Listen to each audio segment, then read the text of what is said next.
ತುಮಕೂರಿನಲ್ಲಿ ಸರ್ಕಾರಿ ವೈದ್ಯಕೀಯ ಕಾಲೇಜಿಗೆ ಹೊಸ ಭರವಸೆ.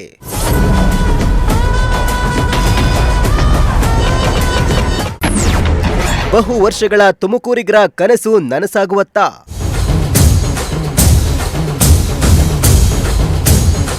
ತುಮಕೂರು ಜಿಲ್ಲೆಯ ಜನರ ಬಹು ವರ್ಷಗಳ ಕನಸು, ಸಾವಿರಾರು ವಿದ್ಯಾರ್ಥಿಗಳ ಭವಿಷ್ಯ, ಆರೋಗ್ಯ ಸೇವೆಯ ಹೊಸ ಅಧ್ಯಾಯಕ್ಕೆ ಮುನ್ನುಡಿ ಬರೆಯುವ ಮಹತ್ವಾಕಾಂಕ್ಷೆಯ ಯೋಜನೆ ತುಮಕೂರು ಸರ್ಕಾರಿ ಮೆಡಿಕಲ್ ಕಾಲೇಜು ಸ್ಥಾಪನೆಗೆ ಇದೀಗ ಹೊಸ ಭರವಸೆ ಮೂಡಿದೆ.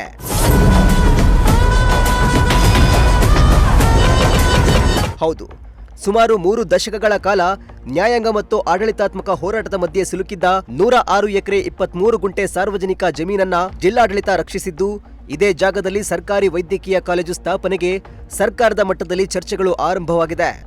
ಜಿಲ್ಲಾಧಿಕಾರಿ ಶುಭ ಕಲ್ಯಾಣ್ ಸ್ಥಳ ಪರಿಶೀಲನೆ ಮಾಡಿದ್ದು, ತುಮಕೂರಿನ ಜನರ ಕನಸಿಗೆ ಇದೀಗ ಹೊಸ ಚೈತನ್ಯ ಸಿಕ್ಕಂತಾಗಿದೆ. ಸರ್, ಈ ಭಾಗದಲ್ಲಿ ಮೆಡಿಕಲ್ ಕಾಲೇಜ್ ಮಾಡಬೇಕು ಅನ್ನೋ ಚಿಂತನೆಯಲ್ಲಿದೆ. ಸೂಕ್ತನ ಏನು ಅಂತ ನಿಮ್ಮ ಅಭಿಪ್ರಾಯ? ಒಳ್ಳೆ ಸೂಕ್ತ ಸರ್. ಇದು ಸರ್ಕಾರ ಒಳ್ಳೆ ನಿರ್ಧಾರ ತಗೊಳ್ತಾ ಇದೆ. DC ಅವರು ಒಳ್ಳೆ ಡಿಸಿಷನ್ ತಗೊಂಡಿದ್ದಾರೆ ಇದ್ರ ಬಗ್ಗೆ. ಇದು ಸರ್ಕಾರಿ ಇನಾಮತಿ ಜಮೀನು ಅಂತ ಹೇಳ್ತಾ ಇದ್ದಾರೆ, DC ಅವರು ಹೇಳ್ತಾ ಇದ್ದಾರೆ. ಗೊತ್ತಾಯ್ತಾ ಸರ್? ಇದು ನಾವು ಕಂಡಂಗೂ ನಮಗೂ ಇನಾಮತಿ ಜಮೀನು ಅನ್ನೋದು ನಮ್ಮ ತಂದೆ ಕಾಲದಿಂದಲೂ ಅದು ಕೇಳ್ಕೊಂಬಂದಿದ್ದೀವಿ. ನಾವು ಈಗಲೂ ಅದೇ ಸರ್ಕಾರ ತಗೊಂಡಿದೆ. ಈ ಕಾಲೇಜು, ಆಸ್ಪತ್ರೆ, ವಿದ್ಯಾಭ್ಯಾಸಕ್ಕೋಸ್ಕರ ಕಾಲೇಜುಗಳು ಇವೆಲ್ಲ ಮಾಡಿದರೆ ತುಮಕೂರಿಗೆ ಹತ್ರ ನಿಯರ್ 7 ಕಿಲೋಮೀಟರ್ ಇದೆ.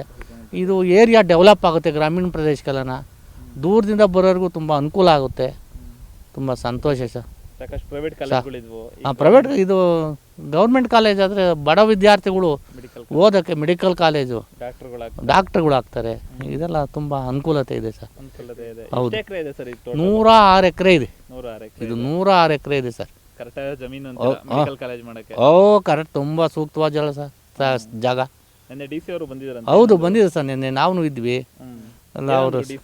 DC ಅವರು ಸರ್ಕಾರ ಇದು ಹೈಕೋರ್ಟ್ನಲ್ಲಿತ್ತು. ಹೈಕೋರ್ಟ್ನಿಂದ 25 ವರ್ಷದಿಂದ ನಡೀತಾ ಇತ್ತು.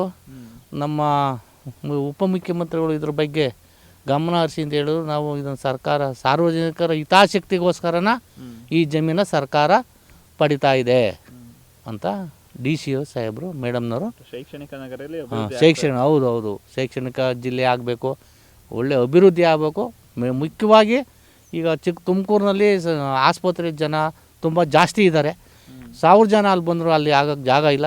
ಇಲ್ಲೊಂದು ಪ್ಲೇಸ್ ಆದರೆ, ಆಸ್ಪತ್ರೆ ಆದರೆ ಒಳ್ಳೆ ಉದ್ದೇಶಕ್ಕೆ ಬಳಸಲಿ ಅಂತೇಳಿ ಅವರು DC ಅವರು ಒಂದು ಸಲಹೆ ಕೊಟ್ಟಿದ್ದಾರೆ. ಶ್ರೀಕಂಠಪ್ಪ ಅಂತೇಳಿ, KS. ವರ್ಷಗಳ ಕಾಲ ನ್ಯಾಯಾಂಗ ಹೋರಾಟದಲ್ಲಿ ಸಿಲುಕಿದ್ದ 106 ಎಕರೆ ಸಾರ್ವಜನಿಕ ಆಸ್ತಿಯನ್ನ ಜಿಲ್ಲಾಡಳಿತ ದಾಖಲೆಗಳ ಪರಿಶೀಲನೆ ಮೂಲಕ ಉಳಿಸಿಕೊಂಡಿದೆ. ಗೂಳೂರು ಹೋಬಳಿಯ ಕೊಂಡಾಪುರ ಮತ್ತು ಕಲ್ಲುಮಠ ಗ್ರಾಮಗಳ ವ್ಯಾಪ್ತಿಯಲ್ಲಿರುವ ಈ ಜಮೀನು ಸಾರ್ವಜನಿಕ ಆಸ್ತಿ ಎಂಬುದನ್ನು ದಾಖಲೆಗಳ ಆಧಾರದ ಮೇಲೆ ಸಾಬೀತುಪಡಿಸಿ ಗೇಣಿ ಅರ್ಜಿಗಳನ್ನು ವಜಾಗೊಳಿಸಲಾಗಿದೆ. ಈ ಜಾಗದಲ್ಲೇ ಸರ್ಕಾರಿ ವೈದ್ಯಕೀಯ ಕಾಲೇಜು ಸ್ಥಾಪಿಸುವ ಕುರಿತು ಉಪಮುಖ್ಯಮಂತ್ರಿ ಹಾಗೂ ಜಿಲ್ಲಾ ಉಸ್ತುವಾರಿ ಸಚಿವ ಡಾಕ್ಟರ್ G. ಪರಮೇಶ್ವರ್ ಪ್ರಸ್ತಾಪಿಸಿದ್ದಾರೆ. ಸ್ವಾತಂತ್ರ್ಯ ದಿನಾಚರಣೆಯ ಸಂದೇಶದಲ್ಲಿಯೇ ಈ ಮಹತ್ವದ ಘೋಷಣೆ ಹೊರಬಿದ್ದಿದ್ದು ತುಮಕೂರಿನ ಜನರಲ್ಲಿ ಹೊಸ ನಿರೀಕ್ಷೆ ಮೂಡಿಸಿದೆ. ಇಷ್ಟೆಲ್ಲ ಆದಮೇಲೆ ನಾವು ಸರ್ಕಾರದ ಒಂದು ಮೆಡಿಕಲ್ ಕಾಲೇಜ್ ಮಾಡಬೇಕು ಅಂತ ಒಂದು ಇಟ್ಕೊಂಡಿದ್ದೇವೆ. ಅದನ್ನು ಈಗಾಗಲೇ ನಾನು ಮುಖ್ಯಮಂತ್ರಿಗಳ ಗಮನಕ್ಕೂ ತಂದಿದ್ದೇನೆ. ಮುಂದೆ ಬರುವಂಥ ಬಜೆಟ್ನಲ್ಲಿ ನಮಗೆ ಸೇರಿಸ್ಕೊಡಿ ಅಂತೇಳಿ ನಾನು ಅವ್ರಿಗೆ ಮನವಿಯನ್ನು ಸಲ್ಲಿಸ್ತೇನೆ. ಯಾಕೆಂದರೆ ಇಷ್ಟೆಲ್ಲ ಮಾಡಿ ಅದು ಒಂದು 500 ಈಗಿರ್ತಕ್ಕಂಥದ್ದು ನಾವು ಹೊಡೆದಾಕಿದ ಮೇಲೂ ಕೂಡ 500 ಬೆಡ್ಡು ಈ ಸಪ್ಲಿಮೆಂಟ್ರಿ ಇದರಲ್ಲಿ ಇದೆ. ಜೊತೆಗೆ ಇದರಲ್ಲಿ ಒಂದು 400 ಬೆಡ್ ಆದರೆ 900 ಬೆಡ್ಡು ಇದೆ. 300 ಅಂದರೆ ಅಲ್ಲಿಗೆ 500 ಆಗುತ್ತೆ. ಅಷ್ಟಕ್ಕೆ ನಮಗೆ ಸುಮಾರು 150-200 ಸೀಟ್ಸು ಮೆಡಿಕಲ್ ಕಾಲೇಜ್ ಮಾಡೋದಕ್ಕೆ ತೊಂದರೆ ಇರಲ್ಲ. ಅದನ್ನು ಸರ್ಕಾರದಿಂದಾನೇ ಮಾಡಬೇಕು ಅಂತ ಹೇಳಿ ನಾನು ಈಗಾಗಲೇ ಇದು ಮಾಡಿದ್ದೇನೆ. ಅದಕ್ಕೆ ಜಾಗನೂ ಕೂಡ ನಾವು ಗುರುತಿಸಿದ್ದೇವೆ. ಜಾಗ ನಾವು ಮಾನ್ಯ ಜಿಲ್ಲಾಧಿಕಾರಿಗಳು ಯಾವುದೋ ಒಂದು ಜಮೀನು ಸರ್ಕಾರಕ್ಕೆ ಸೇರಿದಂಥ ಜಮೀನನ್ನು ಅವರು ಬೇರೆಯವರೆಲ್ಲ ಅದನ್ನು ನಮ್ಮದು ಅಂತ ಕ್ಲೈಮ್ ಮಾಡಿಕೊಂಡು ಮಾಡ್ತಾ ಇದ್ದದನ್ನು ಬಿಡಿಸಿ ಇವತ್ತು ಸರ್ಕಾರಕ್ಕೆ ತಗೊಂಡಿದ್ದಾರೆ. ಸುಮಾರು 106 ಎಕರೆ ಭೂಮಿ ಗೂಳೂರು ಹತ್ರ, ಅದನ್ನು ಈಗ ಸರ್ಕಾರಕ್ಕೆ ವಹಿಸ್ಕೊಂಡಿದ್ದೇವೆ. ಆ ಜಾಗದಲ್ಲಿ ಮೆಡಿಕಲ್ ಕಾಲೇಜ್ ಮಾಡೋದಕ್ಕೆ ಅಥವಾ ಬೇರೆ ಇನ್ನೇನಾದರೂ ಕೂಡ ಮಾಡೋದಕ್ಕೆ ಆ ಜಾಗವನ್ನು ಸರ್ಕಾರ ಉಪಯೋಗಿಸ್ಕೋಬೇಕು.